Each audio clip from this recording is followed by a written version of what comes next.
Muchísimas gracias por seguir con nosotros en este resumen que tenemos de las diferentes acciones y labores que han hecho los diputados del Partido de Liberación Nacional durante este 2025 o esta legislatura del 2025. Con nosotros está hoy la legisladora Katia Rivera Soto. Muchísimas gracias, doña Katia, por regalarnos unos minutos. Buenas tardes, David, y muchas gracias a ustedes por compartir estos espacios.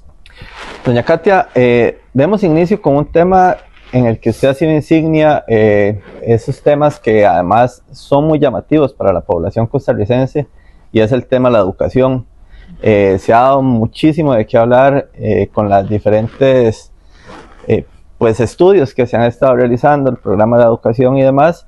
Entonces, saber un poco cuál es esa sensación que deja durante esta legislatura el tema de la educación y dónde están esos proyectos que Katia Rivera ha buscado también impulsar en esta materia.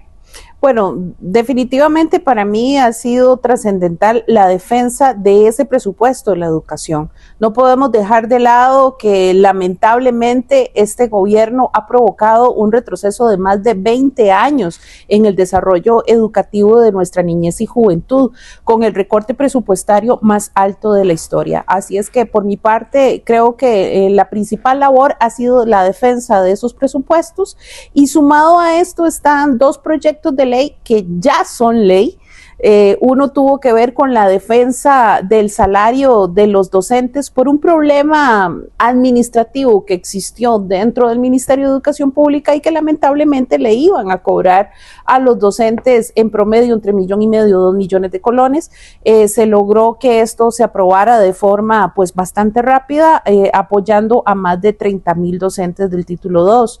Y por otro lado, la ley de juntas de educación no existía nada más que reglamentos diversos, y con este se hizo un conjunto, ¿verdad?, de revisiones y de ver cómo se podía facilitar el proceso entre lo que antes se conocía como juntas de educación y juntas de administración. Ahora van a ser todas juntas de educación, tienen personería jurídica, permiten de una forma más fácil también nombrar y remover, que esto era muy difícil anteriormente, si un miembro no hacía una labor correspondiente de su cargo.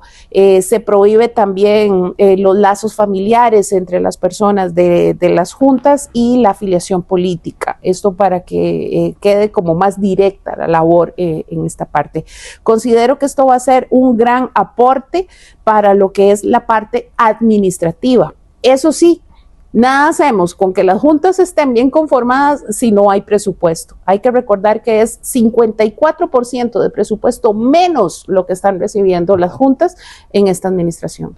Doña Katia, para no dejar en sí este tema de educación y el tema del presupuesto, en este gobierno, pues cada año se ha ido recortando. Ahorita digamos que no es tanto el recorte para el que viene, evidentemente hay una campaña de por medio y demás, pero ¿qué le podemos decir a esos padres de familia que siguen preocupados por ese tema, por el tema de becas, que todo esto se ha ido recortando y se vienen años complicados para la educación costarricense?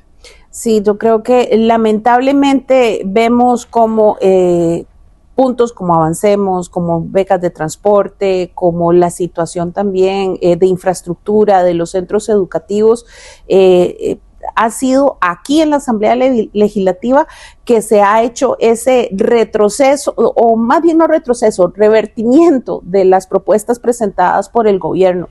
Pero por otro lado, también considero que el tema de la calidad educativa no se puede estar dejando de lado, ¿verdad? Estamos viendo cómo los docentes están haciendo sus incapacidades, y números que uno no se imagina, ¿verdad? Cuando uno está viendo que son más de 30,000 docentes solamente en el año pasado que tuvieron que presentar sus incapacidades, lo que estamos viendo es una población que está totalmente cansada. Doña Katia, otro de los temas que usted ha estado trabajando mucho en el Congreso es el tema de cultura. ¿Dónde están? ¿Cuáles son esas iniciativas de Katia Rivera para el tema de cultura, para rescatar esos espacios en la sociedad costarricense? Creo que la cultura lamentablemente no tiene voz históricamente aquí en la Asamblea Legislativa y es uno de esos ministerios que son los primeros en que se recorta. No se comprende que cuando una sociedad tiene esa identificación consigo misma, y es que cultura es más que arte, uno puede llegar a conformar un trabajo en cualquier área de una forma más factible. Entonces, desde ahí estamos viendo que la prevención de la exclusión estudiantil se logra un amarre por medio de la cultura. La baja en la violencia y también en el detrimento de los espacios públicos se logra por ese rescate de espacios públicos. ¿Cómo lo hacemos? Con la cultura, con el arte, con la música. De ahí que siempre me queda ese sinsabor que no existen políticas públicas en donde desde la Asamblea nosotros podemos llegar a hacer ese reforzamiento. Sin embargo, dentro de los proyectos de ley que he presentado y ya son ley, está el del fortalecimiento de la economía creativa, que es darle ese impulso a todas esas MIPYMES que tienen un desarrollo en la parte creativa. Estamos trabajando fuertemente para que salga avante antes de que termine nuestro periodo, el del Teatro Melico Salazar, y en este hay que entender que no se habla solamente de la institución, sino que el Teatro Melico Salazar tiene que ver con todas las artes escénicas, talleres nacional de teatro, de danza y demás, para que estas estén blindadas y no se les recorte el presupuesto de una forma tan fácil. Y cosas tal vez pequeñas, pero que tienen un rescate muy importante de la tradición costarricense, como la declaratoria del Día Nacional de la Cimarrona.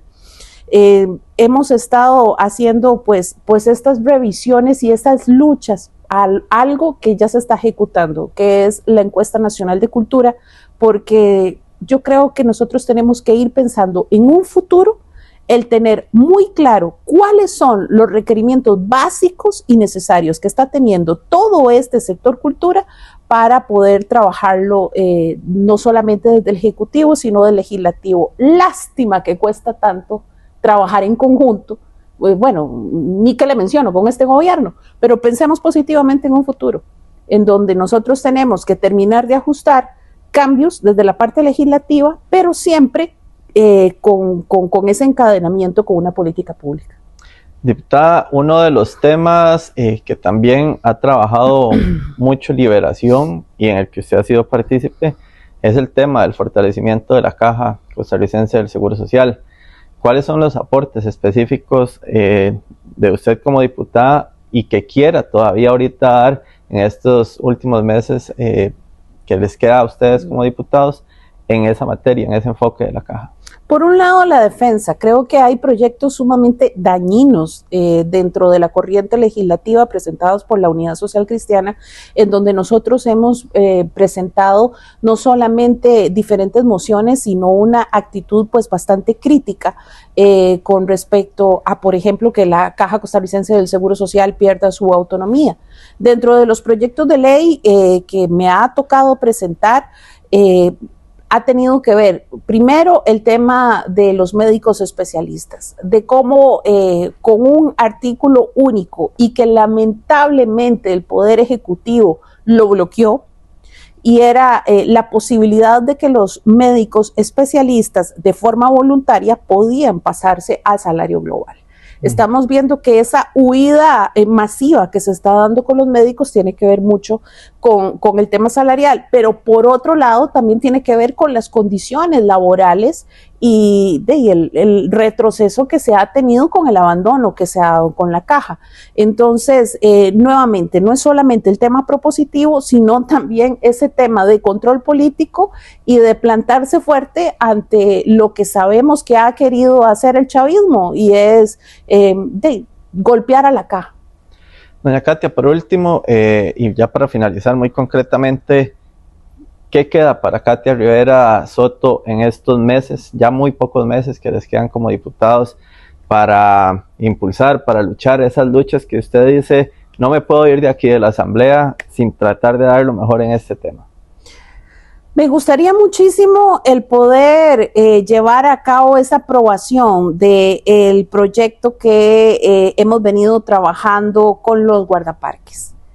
Les voy a decir por qué. Me parece que es de un riesgo terrible la situación en la que ellos se encuentran sin ese reconocimiento de riesgo policial, y donde en un momento en donde nosotros hablamos de la inseguridad ciudadana y vemos que el 25% del país es zona de protección, les corresponde a ellos tener esa rectoría, ¿verdad?, con respecto al cuidado. Y lamentablemente se les limita en muchas de estas posiciones, ¿verdad? Entonces, ese es un proyecto que me encantaría verlo, que pueda llegar a ser aprobado. El del Melico Salazar también, por un tema ahí de asegurar los recursos para el Ministerio de Cultura. Y si usted me pregunta, yo creo que también no me sentiría satisfecha sin ver que dentro de las diversidad de proyectos, no solo míos, sino también de la fracción, se puede aprovechar el tiempo al máximo. Y es que lamentablemente la situación política y en la que nos encontramos ahora, ven cómo se bloquea y se desperdicia, a mi criterio, muchísimo el tiempo. Yo más bien creo que en este tiempo me encantaría poder dar un soporte a esos nuevas y nuevos diputados en el aspecto de la importancia de tender puentes.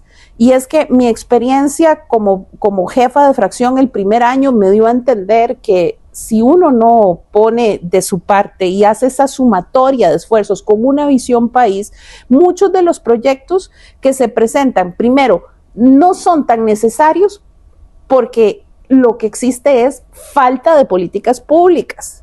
Y por otro lado, los que sí son necesarios se requieren de ese diálogo para poder ser aprobados y no salir con ese sentimiento de pude haber hecho más. Muchísimas gracias, diputada. Con todo gusto, y de verdad a ustedes muchísimas gracias por compartir. Yo creo que es mucha la labor que se hace desde las comisiones, desde la asamblea, y lamentablemente lo que se conoce es como un poquitito nada más de lo que se realiza desde el plenario. Así es que ya casi en esta puerta de salida agradezco muchísimo, David, y a los compañeros por esta grata experiencia que han sido estos casi 4 años de crecimiento personal y profesional, pero sobre todo la entrega que uno hace para sus comunidades. Muchísimas gracias. Es parte de la labor de la diputada Katia Rivera Soto durante esta legislatura y pues parte de lo que también le queda a ella con ese compromiso que tiene con el pueblo costarricense que ustedes han escuchado.